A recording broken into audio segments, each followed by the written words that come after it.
The following episode contains or may contain spoilers. So if you're spoiler sensitive, maybe beware. Yeah, you sensitive people. Get out. Oh, get in.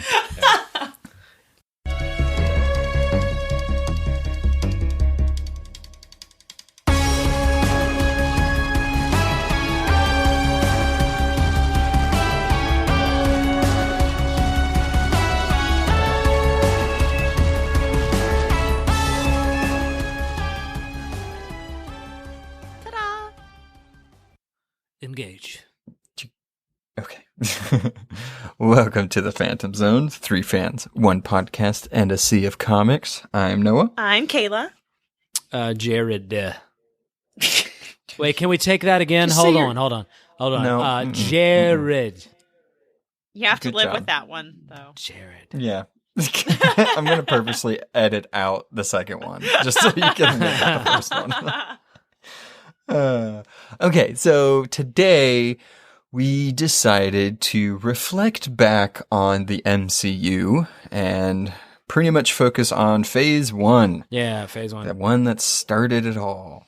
I love it so much, guys. So, it's a pretty solid phase, I think so. Phase 1 obviously includes Iron Man, The Incredible Hulk, Iron Man 2, Thor, Captain America, and then the Avengers. So that all takes place for Phase 1. Mm-hmm. I believe it was like 2008 to 2012, which is a pretty short time period, if you think about it. Yeah. Honestly, too, like, this is an interesting one because as these movies are going along, there's just the vaguest sense about what the Marvel Cinematic Universe is going to be.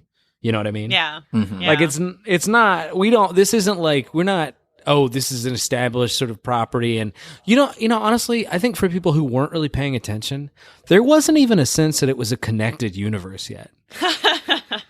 Yeah.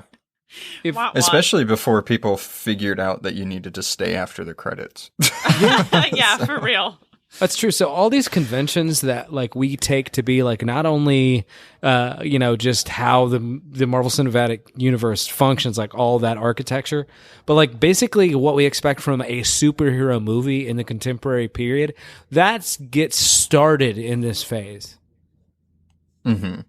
Well, I mean, it started the whole, I guess, the universe that, these comic book movie properties are vying to do. They're trying to do what Marvel did. I honestly just think Marvel got lucky. I mean, because if you look at like the movies I just listed, I mean, who knew about really anybody there aside from Captain America and the Hulk? Really, you know what I mean? Like, especially general audiences, nobody knew anything about Iron Man or really Thor, especially the Avengers. Yeah. So, yeah, they were definitely it's worth mentioning. First ones first. It's worth mentioning that this happens in the wake of Marvel's bankruptcy in the early 90s, and they sold off all their properties. I mean, most people know the story, but just to recap, they sold off their major properties, their film rights, and they were only left with certain characters, mostly these Avenger characters. And so when they are ready to sort of start making movies in their position, they have to, you could say they were relegated to these characters.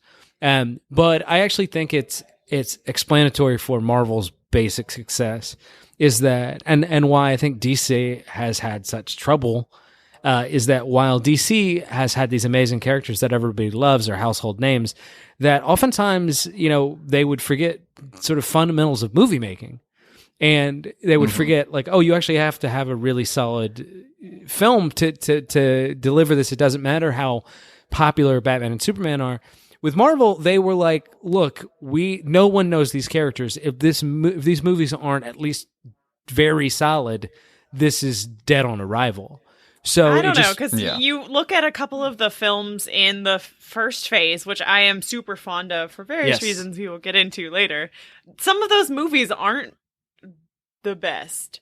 I feel like at the time that these Marvel movies were coming out, that the tone was very fresh, especially in terms of like superhero movies. Like right now, I am honestly starting to feel fatigued from all of the content Marvel's putting out. Because again, it all has a consistent tone that, again, at the time was very, very fresh. And of course, it caught everyone's attention. And DC's obsession with keeping kind of that darker tone, which explains why Aquaman and Shazam did so well, like aside from the other movies, even Wonder Woman. Like, I just feel like the overall tone and direction that the movies went in this first phase was just really refreshing for the audiences. And I don't think you can put aside that the casting, especially for Robert Downey Jr., was pretty amazing. And that's kind of what launched MCU for me. Absolutely. Tone's super important. What I do want to, I don't want to push back against that point, because I think you're absolutely right that the. Well, I'll keep pushing back if you push back. So no. Let's go. I understand, and the only problem is you're deeply wrong. But moving on past your wrongness. No. But seriously, my point is I actually agree with you. So it's with that. I'm not. But I think another thing that Marvel did really well is that, and it sort of fits in with your notion of their tone, is because they have this sort of adventurous kind of, fun-loving, swashbuckling kind of vibe. Even when the movie isn't good, it's not bad. And I actually think that explains a lot of their consistent success.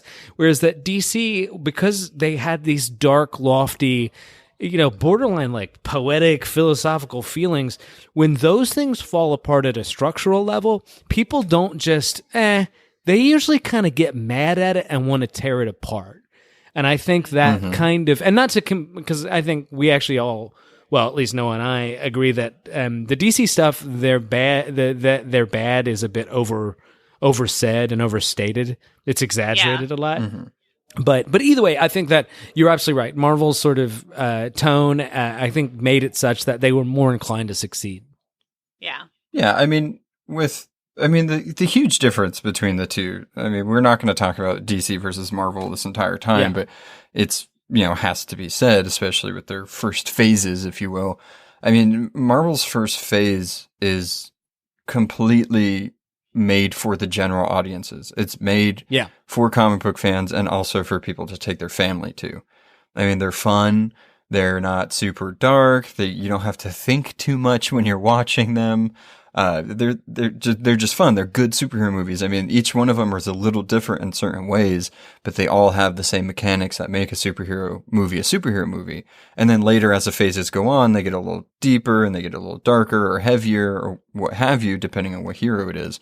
But with, DC, I just think they try to make something for more, I don't want to say more adults, but it was definitely not for kids. You couldn't really take your kid to go see Batman versus Superman. You could, but they'd be kind of confused on why it wasn't Captain America. Yeah. It didn't have that feel to it. Yeah, actually I think that's a great point, because I think, and not to shit on them at all, because I think they have definitely their merits. I think where Marvel in some sense is, I don't want to say lowest common denominator because that's insulting, but I think the idea is it's just got something for everybody, right? Whereas with a lot of those DC movies, even when they're good, there is this question about who is this for? Sometimes they feel like they're not for anyone, and not at least not totally, because like you mentioned, you're going to lose a lot of adults on the basis that it's superhero stuff, especially when it's taking itself very seriously. But the darker tones have a tendency maybe to exclude a lot of kids, or especially like the kinds of like theme park vibe that parents want to take their kids to. I don't believe actually kids don't like dark, serious topics. I think kids do, but there's a sense where it's like it doesn't have a family vibe to it in certain respects. Yeah, part of me feels like, just before we get off of the DC thing, part of me feels like if DC would have started this stuff now, because a lot more people, and it's like the normal thing to like superhero stuff, and then pretty much more grittier stuff. You have The Boys that came out, Preacher came out, even though that's not necessarily, dark or whatever, but it's very mature, and you have The Walking Dead and stuff like that. So I feel like if they were going to go that direction with the ones they did, they might have should have waited, because they were going up against this. They were going up against, I think it was Marvel Phase 2 at the time, or right at the end of Marvel Phase 1. So it's like you have this light and happy, everybody can find something enjoyable about it, to this really kind of dark, deep thinking, not for everybody type movie, with Man of Steel that came out. So yeah, maybe. I just think that's Okay, fine. No. I'm just. I think disagree with everybody. No, I know. I do. I think there's a lot of truth to what you said. I think there's other stuff to say, but no time to do DC. We'll do DC later. Now we're doing Marvel Phase 1. So let's talk about the first movie, and I think Kayla's kind of put some focus on that. You mean I've kind of begged to talk about Iron Man any chance I get. So, yeah, I will totally lead the introduction to the MCU. So, yeah, I really love the first Iron Man movie a whole bunch. And it kind of goes without saying that, I don't know, Robert Downey Jr. was pretty perfectly cast for the role. Kind of making Tony Stark, and you guys shut up and can't fight me on this, the most important, vital part of the MCU. It also, side note, kind of saved his life because, you know, like the guy himself was going through a lot of troubled times. So I kind of think being cast in this role also just like changed his life around, which is kind of neat. Very neat. Obviously, well, it's interesting to reflect that in the character too. Yeah, right? It is, yeah. Life story. No wonder he's so connected.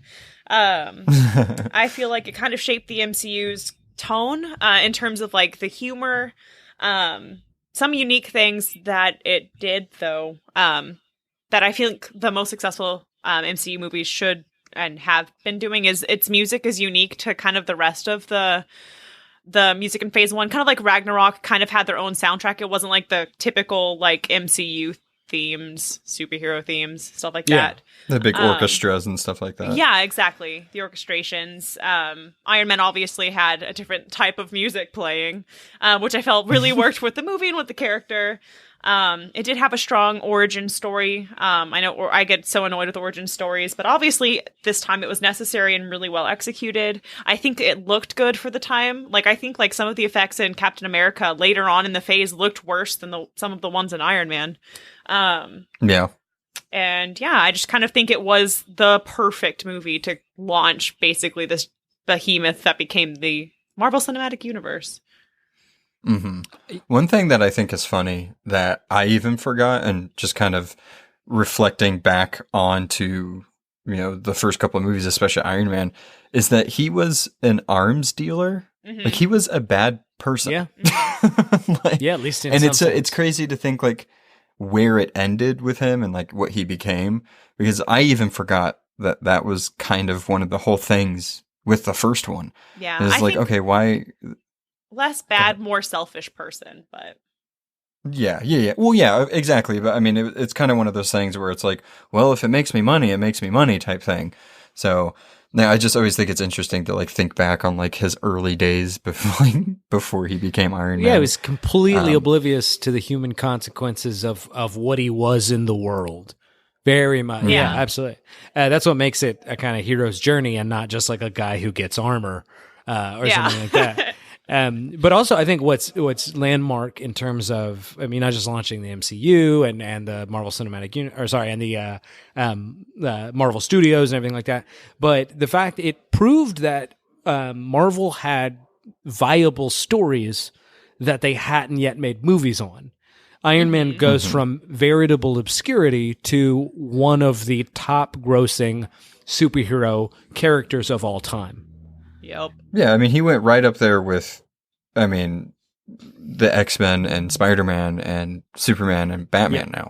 And, I mean, he's synonymous with all those names. Absolutely. And my feeling about this, I think this is still a principle a lot of fans don't get. I mean, it's something to argue about, but that the notion of what's inherently a good character, I mean, there's no other way to say it really, or no better way to say it, is not just those 6 characters that we grew up with, you know. That's arbitrary, and they have arbitrary histories. I've mentioned this before in the podcast before, that we act like sort of Batman and Superman and Spider-Man are these characters that just have to be around forever, and that these other characters are sort of temporary. But I think we should definitely push back on it.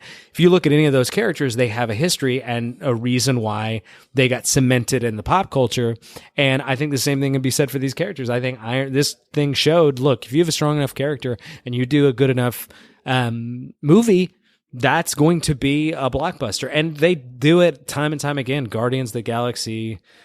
Honestly, Suicide Squad, well, I didn't like that movie, but it grossed a shit ton of money. Yeah. Yeah. Well, I mean, it just goes to show you that if you have that name, so they had the Marvel name, so people are automatically like, okay, that's where Spider-Man's from, I'm interested or whatever. Yeah. And then you get an interesting character, maybe something that's new or something that's fresh. And, nobody knew. There was rumors and there was things that they were talking about creating this big connected, movie universe, but nobody knew what that meant at the time. There was just sequels. There wasn't like, all these different properties coming together to join forces type thing. So with this movie and what it achieved with that, I'm kind of curious. I didn't research this or anything, but I wonder if this movie didn't do well, I'm curious if they would have kept going. No, I think you're absolutely right. I think that and I bet this is, I mean, people who are more inclined towards this research, I'm sure could look this up. I bet that's just a fact. I'm sure that if this bombed, then they just would not have gone down the road for the next movie. Yeah. Yeah, because I'm just curious. I don't know. I'm just curious because, I mean, obviously some of these projects had to have been made at the same time because, from 2008 to 2012, that's not that big of a time for, more these 5-6 movies that came out. So I'm just always curious on how that worked. But what did happen was it fucking exploded. It was it was huge, and I think what it did, and this I think will lead to our next movie, is that it showed, those 5 or 6 characters that we thought were the only ones that you could make movies about? This shows that's absolutely wrong. There's more than just the X-Men, Spider-Man, and then the popular Justice League characters. So then Marvel says, well, let's do some more movies. And they come up with a second one. Yeah. Well, some people might argue. I'm going to push back a little bit on it, but why don't you tell us about that movie, Noah? It was a rocky start after Iron Man, at least for me. So, real quick with Iron Man, this might not be good to admit, but I never saw Iron Man in theaters. And we've been friends this long with you lying to me. Hey, wait, you never asked if I saw it in theaters. Sorry, Kayla. As long as you love it as much as I do. I like it for sure. What was that? Oh, no, it's a good movie. I'm kidding. No, don't move. So The Incredible Hulk was the next one. And I am part of this category, but I know a lot of people forget that this was even part of the MCU. Yeah. Or at least part of like a phase because it feels different. We already had a Hulk movie that came out prior. I think it was 2003 or something like that? Yeah, with Eric Bana. Yeah, that one came out, which I actually like. It's really not that bad of a movie.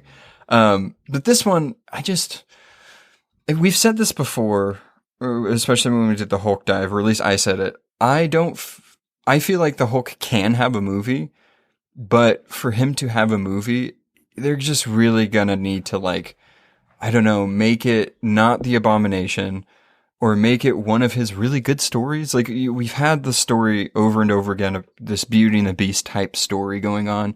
Him and Betty, she's the only one that can calm him down. He's going on a rampage, don't kill that person, that type of thing. And I felt like this is kind of something that we've seen before.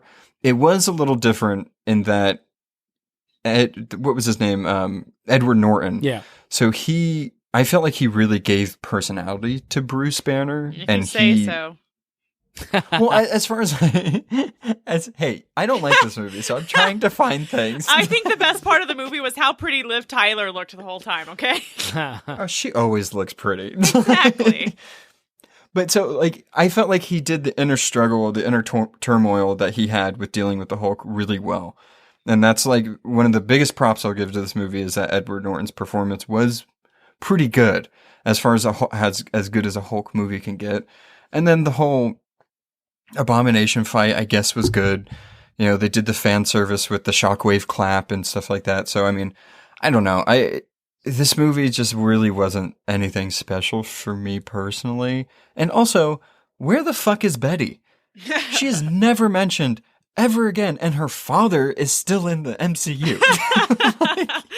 She's just never mentioned again. Well, it was just critically underwhelming, and I actually think that's the story of this movie. Is it's underwhelming, and like to prove it, as you mentioned, Thunderbolt Ross is the only character. William Hurt's Thunderbolt Ross is the only character that survives this in the sense of like affecting further movie continuity. Or at least the same actor. But see here, I mean, the thing is, this is like an evolution where it's sort of like not being good isn't what changes things. It's being bad that changes things. It's dying. And in this case, this movie was not good. It was not well received but it didn't do badly at the box office.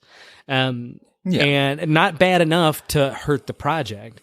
And actually, when I watched this movie, I just think there's not enough. It doesn't do anything. It doesn't. There are no flagrant sins in it. It's just boring. It has a few cool fights, a few cool scenes. There are all these little things like that's okay. This is okay. You know, Tim Roth, he's okay. You know, all this kind of stuff. But you know, so overall, I think that this is more like this is kind of almost a miss for Marvel, but it's not a big enough one to cost them. Yeah, I think. Yeah, I just think that's really what it was. I think even Marvel was just kind of like, maybe we shouldn't do a Hulk movie, or at least not right now. Like not until maybe the technology catches up, or like we can actually get like a unique and original Hulk movie or story out there. Because it's exactly what you would expect from a Hulk movie. You know, he hulks out, he fights another Hulk, and then that's it. You know, Betty's in trouble. He helps her, that type of thing. It was just really lackluster. Like we've seen it before. There was a whole entire Incredible Hulk series. You know, there was a movie not even 10 years past that did almost the exact same thing. Yeah. So really, it just didn't feel fresh, just like, because Iron Man came out and everybody was like, this is amazing. This is great. This is completely new and fresh. And then the Hulk came out and it's like, okay, we've seen it. Cool fight, you know. I really want to, I disagree here just on one small thing, but to me, it ends up being a major thing. One, I like that Hulk Ang Lee movie. I think it's a bit underrated, but that's fine. I mean, that doesn't matter. What I disagree about though, is that there's just not enough data here to have some idea about whether they can do a Hulk movie or not. And the reason I say that, remember Brendan Routh's Superman? Mm-hmm. Now, what people got... I don't want to. Yeah, exactly. What people got from the boringness that was that movie was not, well, I guess Superman movies suck, or you can't really do a Superman movie, because they just already believe in the existence of Superman movies. They've seen it done well. So they didn't conclude, like, oh, well, Superman movies is just, you can't do them. You can't make them interesting. I feel the same thing is the case with the Hulk. Like they attempted it. It was not a good attempt, but I can't say they can't do a good Hulk solo movie. No, that's not what I'm saying at all. No. But what I'm saying that I'm just saying that's out there. Like people do say that a lot. But go ahead. Sorry.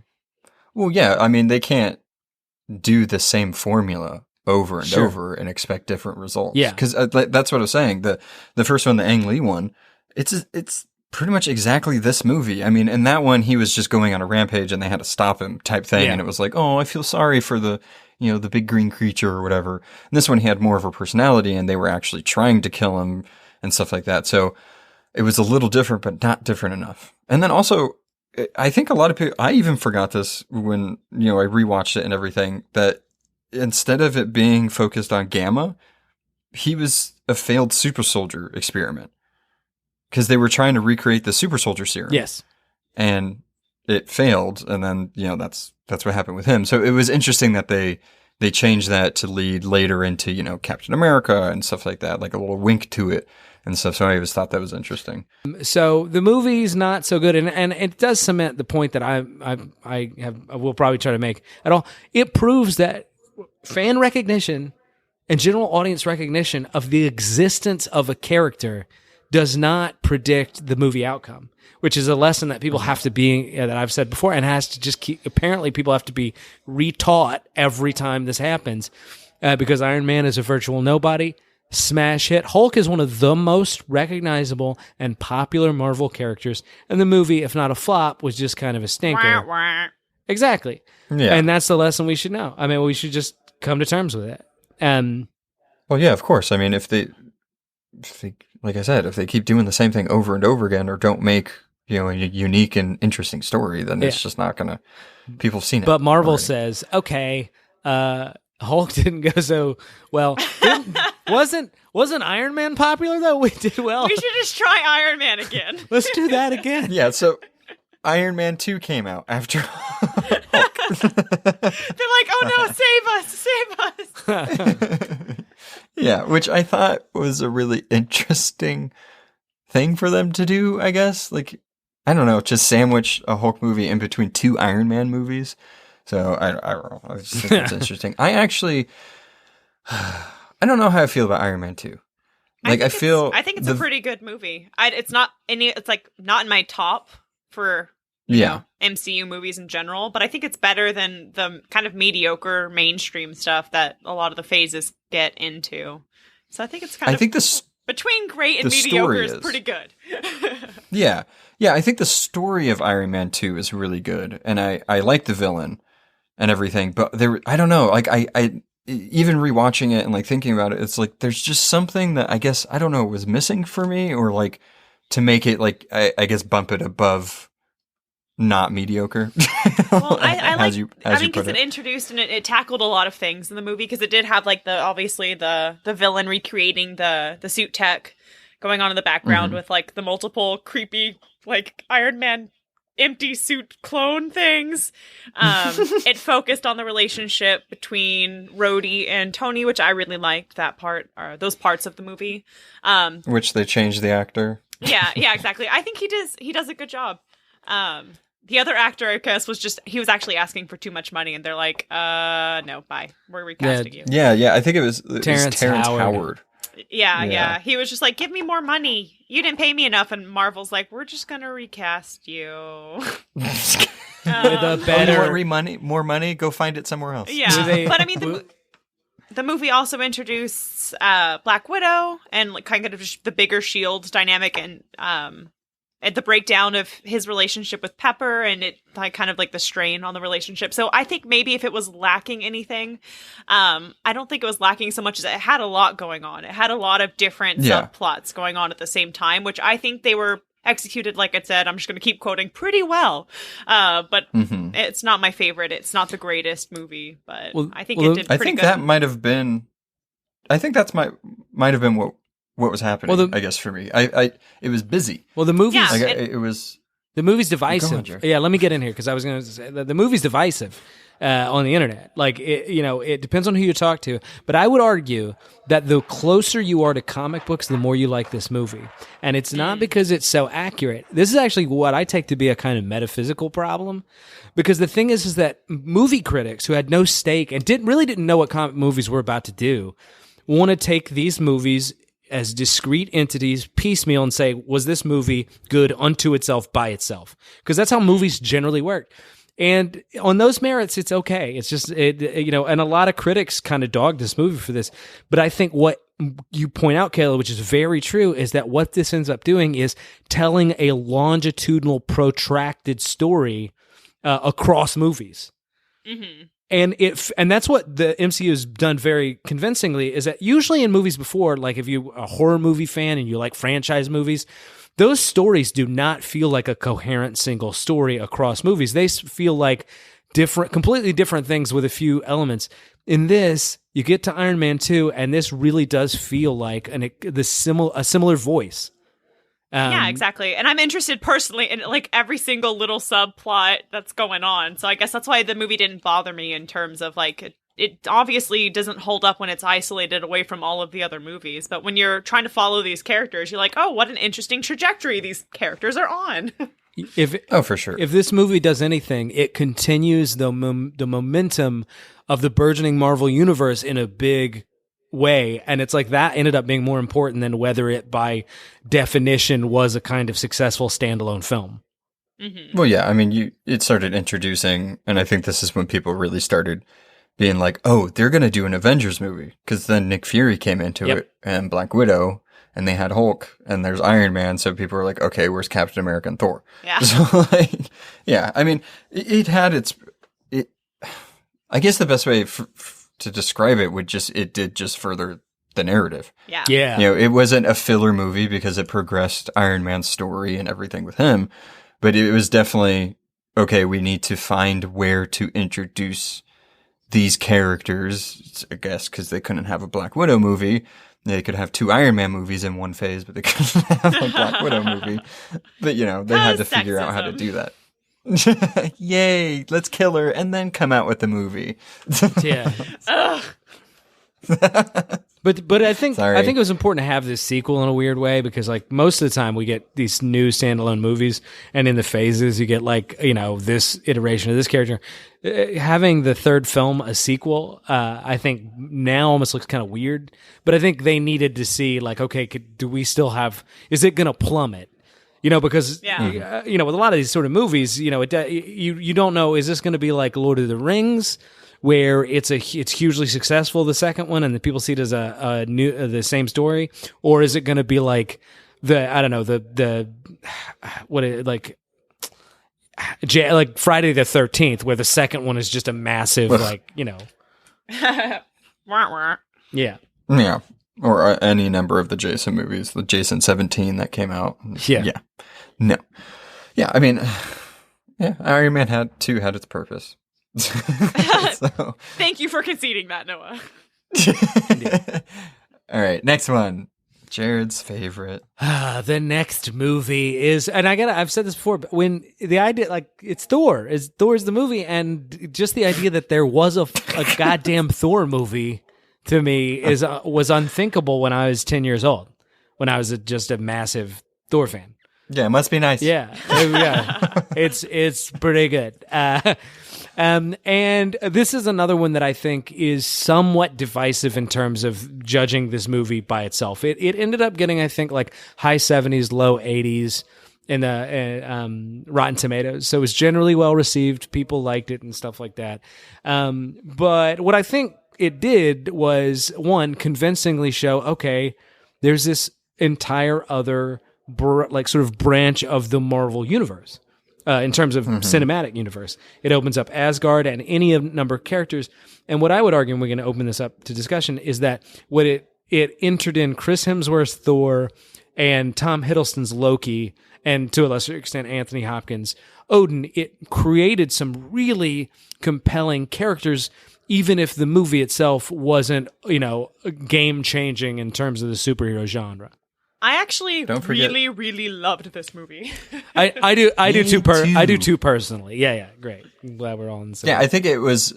I mean, for this movie to take place a lot on Earth as well, or Midgard. Well, no, I mean, I think that's perfect for the first Thor movie. Nah, I hate it because Thor loves Midgard. That's his whole thing. Like he loves Midgard. He protects Midgard. So I think for them to at least do the first one, where, they did a good chunk of it on Earth, and of course introduce Jane Foster, because they have to introduce those love interests like Mary Jane and Lois Lane and stuff like that.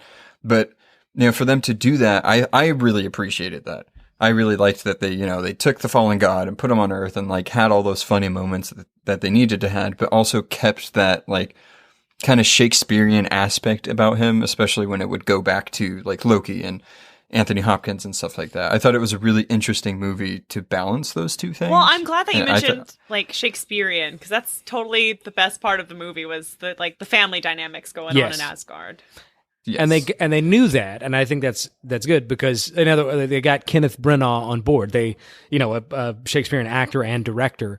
And so I think they had a sense going in. It's like, this is what we're going to focus on. This is the strength. And it's a budgetary concern too. If you go back and watch that movie now, if you relate it to other just comic book movies away from even the cinematic universe, not a lot of huge set pieces in it. The action is not really the focus. You have some cool moments, like the first sort of the Jotunheim frost giant scene, Thor versus the Destroyer, but there is a lot of low budget stuff, not just relative to the $300 million movie budget. The final scene is, in terms of action sequence, is Thor versus Loki. It's probably one of the least massive CGI produced sort of thing. So it's because it didn't have to be. It was tragic in its own right. Completely agree. I mean, the only thing I will say in retrospect, if you could retool those movies, I would have liked to seen more action. But either way, I mean, I think that that's sort of what was at the core of this movie was those relationships, and you see that through not just the Thor franchise, but through the Marvel cinematic universe. Yeah, I mean, my overall impression of the movie is that everything that takes place between the family drama and on Asgard, Jotunheim, it's like 10 out of 10. All of the Earth stuff, kind of, it's like 50% maybe, 5 out of 10. Because, I mean, like, characters like Darcy and Selwig I thought were a waste of screen time. And even Jane Foster I didn't find particularly interesting, which I know is kind of blasphemous to say within Noah's earshot. Well, no, okay. But I just felt like everything on Earth was so boring. I would just be like, where's Loki? Where's Asgard? I mean, why are we here? Why are we here? Well, that's the thing, though, too. I mean, when you have Loki played by who it was played by, and the amazing performance, and, you know, just seeing him and Thor, interact, I mean, you want that. You constantly keep wanting that. And I was glad that they did more of it in the second one and everything. So, like, I get that. I totally get it. I'm not necessarily fond of all of the Earth stuff either. I don't really like Natalie Portman as Jane Foster from what I saw. Like, she had a really good moments, and I could see her being a little better in the second one. She's a good actress, and I'm like, what are you doing? Sweetie. I mean, like we said in our Patreon, or you said in the Patreon episode that, you know, it just seemed like she didn't want to be there. Yeah. And you can kind of feel that a little bit, especially with the other actors that were in it that definitely wanted to be there. I actually have to disagree here. I think that in some sense the second one is almost, I mean, I think, I could be wrong, of course, but I think the second one is almost jaundicing your view of the first one. I think in the first one, she's actually very in it. I mean, you can argue whether the role was well written or like if they should have been done more. Yeah, that's what I'm arguing. But which is fine, and I don't completely disagree. I want to go back to that in a second, but the point is that she actually doesn't seem bored in this first one. I think she's engaged, she's dynamic, she's interesting. I think Portman does a fantastic job. I think it's in the second one when she's actually looks pretty bored and well, that's what I meant. Like her overall arch for it, like it just went down. That's what I'm saying. Like it made me like her, and then it kind of went away towards the second one. Like she, like I said, she had her moments and stuff like that, but I mean. I think. Oh, and also Hawkeye. He was introduced. In this one. Hawkeye was introduced in this. I do, cool. Which I thought. Yeah, the whole opening scene with that, where you see Thor's hammer and everything, but no Thor. So, and I actually do. I want to mention that I actually the middle scene. I agree. It's just by its very nature going to be the least compelling in terms of its flamboyance and things like that. And you're missing some really wonderful stuff like Loki and Odin and Asgard, generally that whole place. But I do think Noah's right that you need at least Midgard in the sense of explaining why. I mean, one, for future story, why is Thor involved in the first place? But his worry about being worthy is so central to the character. This is a pretty sensible way of doing it. Him not having the hammer, not being able to pick it up. Well, it's his origin story. And I mean, go ahead, sir. I was going to say it's like a couple of his origin stories in the comics, be that if it's Thor or Donald Blake or whatever. Yeah. I mean, you know, he runs into Jane Foster after, you know, not having the hammer or whatever it is. And so it just kind of, I guess, had to have those beats, especially for it to be his first one. I think it'd be weird if they just completely, because that's like, you know, them not having Superman come from Krypton. And he was actually born on Earth, and he got exposed to kryptonite, and that's what gave him his powers. You know what I mean? So, like, I felt like they still had to keep some of his origin somewhere. I also think that from just phase one, Thor's character arc is the best written in a classical sense. He's the most complete story arc. It's the most coherent. It's the most connected to the plot. Tony is right there. He's not. I actually, if anything, Tony's more subtle, and you could sort of make an argument that maybe Tony's a little bit more. What do you call it? Like it's better written because of its subtlety. But at the end, you know, where Tony kind of is still, he's definitely more moral, and he's learned something. At the end, where he's still kind of braggadocious and arrogant. And again, this is not a slight against him. I love Tony Stark. I think Thor has actually fully transformed towards the end of the sort of thing.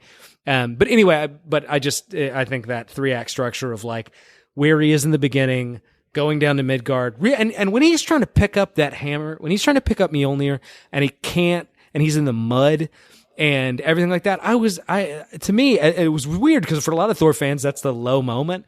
But I was like, in terms of visual storytelling, this is so fucking good. And yeah, I mean, I guess with both of you that I really do actually love this movie. Yeah. Well, I mean, I'm happy for you. Mm-hmm. That, no, I mean, seriously, like for your favorite character, you really like their first movie. I mean, that's what all of us want. I mean, I'm sure if they made a Nightwing movie or a Dick Grayson movie, Kayla's gonna want it to be good. You're not gonna want. I will demand it be good. It's not gonna be Rick Grayson. Well, if anything, we'll see as the phases go on. They become more and more committed to destroying Thor as a character, but that's fine. Moving on. So you can't have everything. Jared. That's true. You can't. Sometimes you can't have nothing. Anyway, so so Thor is relatively successful, and I think again taking the baton, moving it on to the next thing, because again, without any major failures, and in this case, I think some pretty powerful contributions. We go into the next movie, which ends up being Captain America, the first Avenger. The love of my life, aside from Dick Grayson. This was a solid movie. It was much different from Thor. I mean, because you got Iron Man 2, which brought it back to, it's a human doing all that stuff or whatever. You got Thor bringing in the mysticism and the god stuff and like all this other crazy stuff. And then you got Captain America coming back in, which is, an all-American guy going back into the past. So, I mean, just looking at how they structured these movies is interesting because it's like human that turns into thing, human again, God, back to human. Yeah, I mean, I feel like Cap is a pretty decent movie. I like the first Avenger a lot.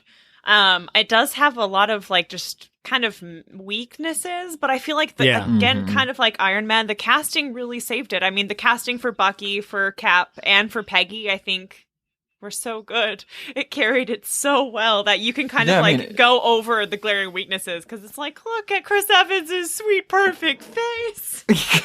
Well, I mean, for Agent Carter, I mean, they casted her so well that they're like, we need to milk this as much as we can. Yeah, I mean, I feel like love interests hadn't been as popular until Peggy came around, That's true. Mm-hmm. And I will say, too, Chris Evans absolutely crushes it, and I think it saves the movie. I agree with Kayla. I think the movie is competent, but sort of generic. Yeah. I literally fell asleep in this movie. And I'm not saying it's bad or anything, but like you said, I mean, there are a lot of like lulls and like kind of just not really interesting moments happening. Like it's really interesting in the beginning. You're getting invested in this character, and then it has this weird little like weird moments that are happening in the middle, and then like all the Red Skull stuff is really cool. But like it was just like that middle part, or I think maybe right after the middle part or whatever, or it was late, and I was like, well, nothing's happening. I'm gonna go to bed now. The story is well told, and they basically translate the comic book origins pretty one-to-one. And I think that's almost the problem, which is that they did very little else besides that.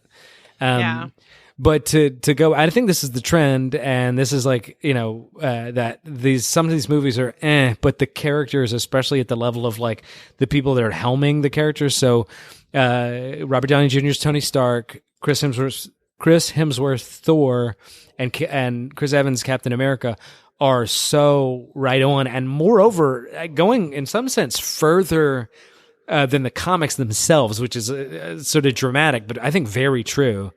I think that it allows this movie to really be appreciated despite its weaknesses.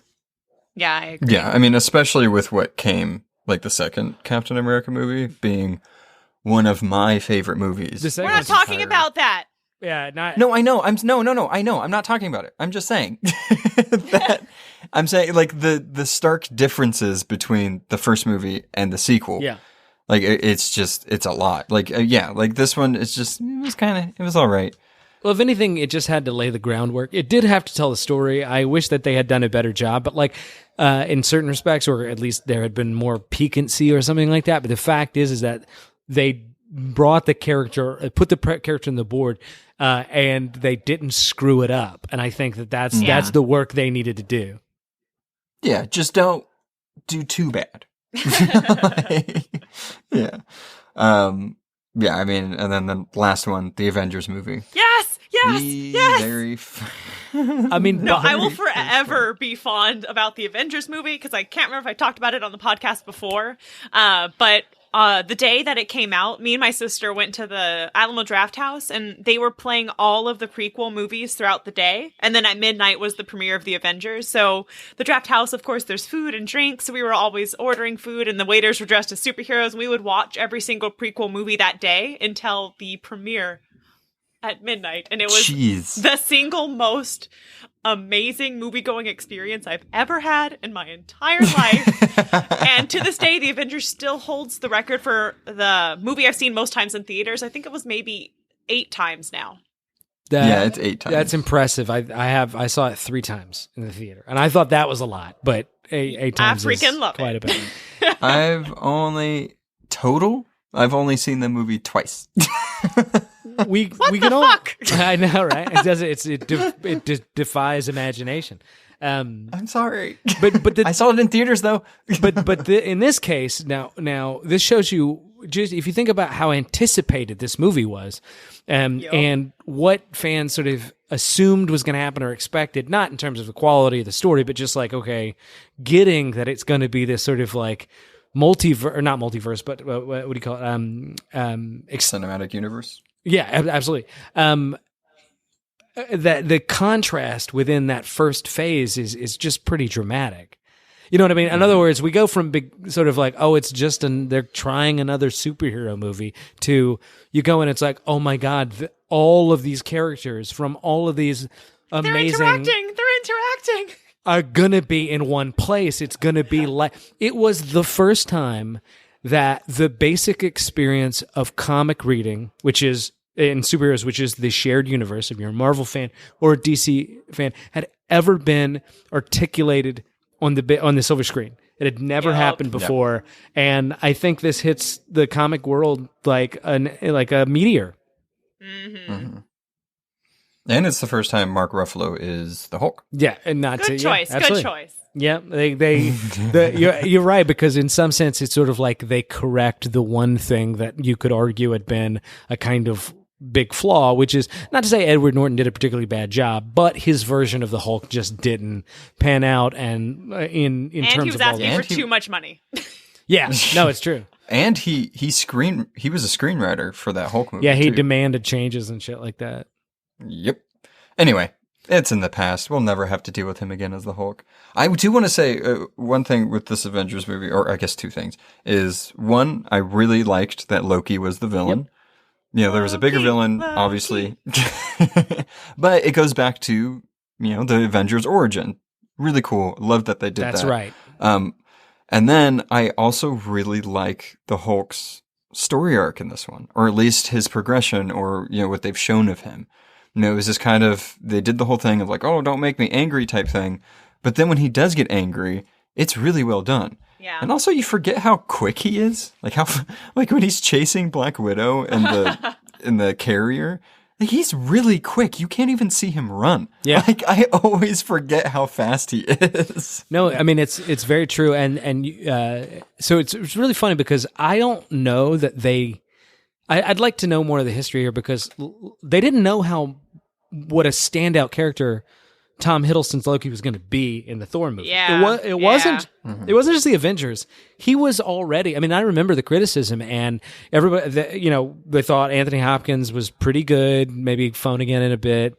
Thor, Chris Hemsworth made a big splash. People really loved it. But Loki was just like without question adored, and that you mentioned, I was part of that. Absolutely. And then he really, I mean, he's so fun and mischievous and well translated and complex and everything. But then he's the villain for Avengers, and it mirrors the comic so well in some major ways, because the first one, remember, not only does Loki bring them together by them trying to take him on as this villain, but the plan was to use the Hulk as a tool to hurt the rest of the Avengers or whatever, and that's precisely what happens in the plot of this movie. Yeah, that was his whole point of getting captured, so that way he could let the Hulk loose. So, yeah, I mean, this movie, and not only did this movie bring all these characters from all these different movies together, which has never been done before, all these superheroes together, they also alluded to that it was continuing, that there was something else going to happen, because you see Thanos at the end. During the movie, you see Loki talking to mysterious people in space, from what you can guess that's where it is, and that there's somebody higher telling them to do something. I mean, that just was absolutely never done before, and I mean, now it's done. So now we're kind of spoiled, and we're like, okay, what's next? We know you're not going to stop making these movies. So you're absolutely right. I mean, in the beginning of that movie, the first act, when we're getting all the characters and we're just seeing them again, and we're seeing these, we call it like minor to major interactions or something like that. So fun. We were so into it. I mean, I love the Thor and Iron Man fight when they meet for the first time. Yeah. Where it's like, does mother know thou wearest her drapes?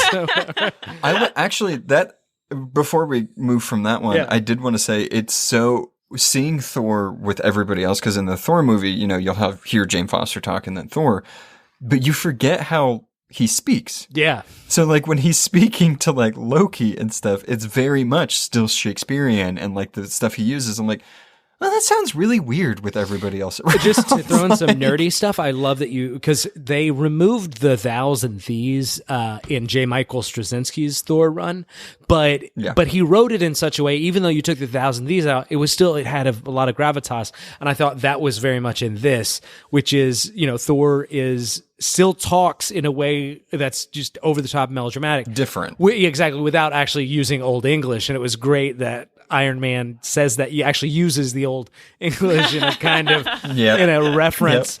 And then one of my go ahead. Sorry. No. I was just going to say, in Captain America's there, and you get just the big three for the first time, and it's just a fantastic set of moments there. I love, to this day, it's one of my favorite like Black Widow moments. Hopefully, the movie has good moments too. But when she gets on the phone, when she's being held hostage by those people that she's trying to get information from, and she gets on the phone, and she's like, oh no, they almost gave me everything. And he's like, no, I didn't. Yeah. And she's like, really? And then he's like, no, we need you. So then she just beats the shit out of them, breaks the chair on that guy's back while she's still sitting in it. Yeah. And then just walks away. I'm like, that's such a badass scene. Literally everything about this movie is perfect, and I love it. It's so good. Yeah. Well, then we have the second act, which is them on basically the helicarrier, figuring out the scope of Loki's plan, and they're all and you get all the major conflicts, and they realize how different they are from one another and things like that. Coulson's killed in the Loki escape. I know, it's very sad. It's also very Joss Whedon. And then he also didn't die. Exactly. Well, actually, apparently there's some debate, because apparently, according to Joss Whedon, he died, and that they don't recognize the Shield thing, the Agents of Shield. Okay, I know. Whatever. It's very different. And the reason I'm just to get through that, then Act 3, I think, is maybe the biggest moment in the Marvel Universe thus far. I mean, I really think that this was just the game changer. The Battle of New York. In some sense, it's just logically follows. We know something like that's going to happen. But when they do that shot where the camera's going around the team, it is... That's the best. There was nothing like it before. And in some sense, after it's been repeated, and there's been some really cool standout moments, but that really was... I think I felt like my arms fell off when I was watching it. There's like a full body orgasm. It was just like I was nothing but completely audience receptivity, and I just like became one with the chair as I watched this moment. I mean, it was amazing. I can't, as a nerd, everybody, if you're a nerd, you really get what a moment like that was to watch. But yeah, it's fantastic. Yeah.